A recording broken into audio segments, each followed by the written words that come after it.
Welcome to Working Family Lobby Corps Legislative Update, Week 3.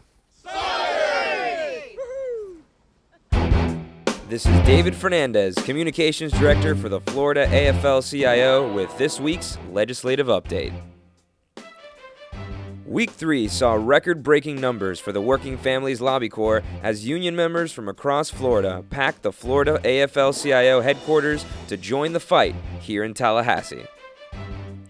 We kicked the week off on Monday with a small rally and press conference supporting Senator Dwight Bullard's bill to raise the minimum wage in Florida. SB 456 would raise the minimum wage to $10.10 an hour. This increase is far below what workers need, but would be a critical step towards improving the economy. You know, it's important to remember a couple of numbers about the minimum wage. The senator's legislation looks to raise it to $10.10 an hour. But if the minimum wage had kept up with inflation, it would be $10.75 an hour right now. If the minimum wage had kept up with worker productivity, it would be $18.75 an hour. And if the minimum wage had grown at the same rate as incomes for the top 1%, it would be over $28 an hour today.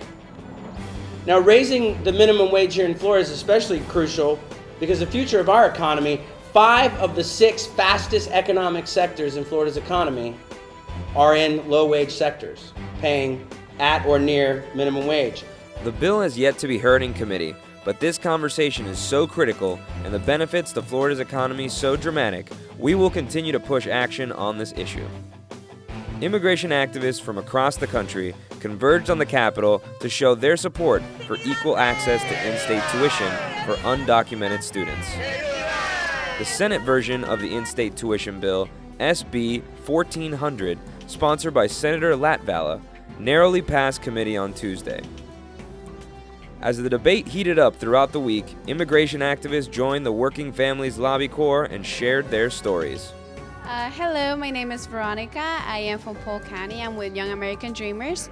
I am a dreamer myself. I'm undocumented students, and today I am in Tallahassee lobbying with different representatives and senators, telling them to please support in-state tuition so undocumented students can pay in-state tuition here in the state of Florida, because out-of-state tuition, it's 3 times as much and it's too expensive for us.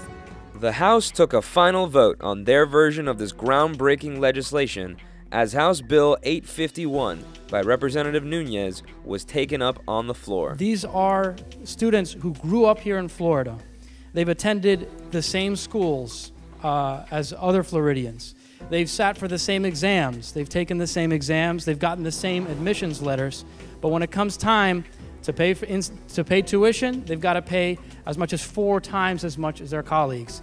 The best path to an education, the best path to the middle class is blocked for these young people because of who they are, not because of anything that they did, and that's wrong. We all said, look, this is going to be one of those issues that we can join forces on. And so it's a good day when we can all be bipartisan and that Florida can win and that opportunity for all seizes today. Thank you, Mr. Speaker. The dream lives as the bill passed the House with bipartisan support, and now all eyes turn to the Senate. The Back from the Dead Won't Go Away zombie legislation to ban local ordinances designed to help victims of wage theft continued its march through the Florida Senate this week when SB 926 was placed on the agenda in the Senate Judiciary Committee. Over 45 Working Family Lobby Corps members packed the committee room to speak out against the bill. With the clock ticking, Committee Chair, former Senate President Tom Lee decided to let the people be heard and delayed a vote until next week. A testament to the power of how just showing up makes a big difference. There's immense power in numbers, and this week, the power of the Working Family Lobby Corps was felt throughout Tallahassee. Lobby Corps members shared their experiences. I'm here to fight the wage theft, also with the pension. It's our concern because I am a bus driver and I come from Orlando, and to be here with my brothers and sisters, with our unions all together combined, it's a beautiful thing. And I'm here to help fight for not only my fellow workers at Disney and in Central Florida, but all around Florida.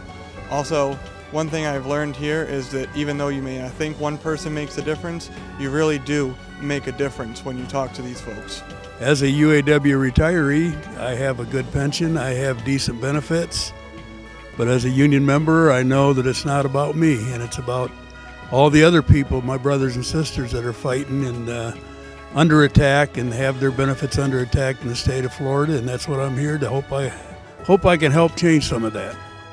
3 weeks down, 6 to go. Stay tuned next week for another legislative update. Solidarity.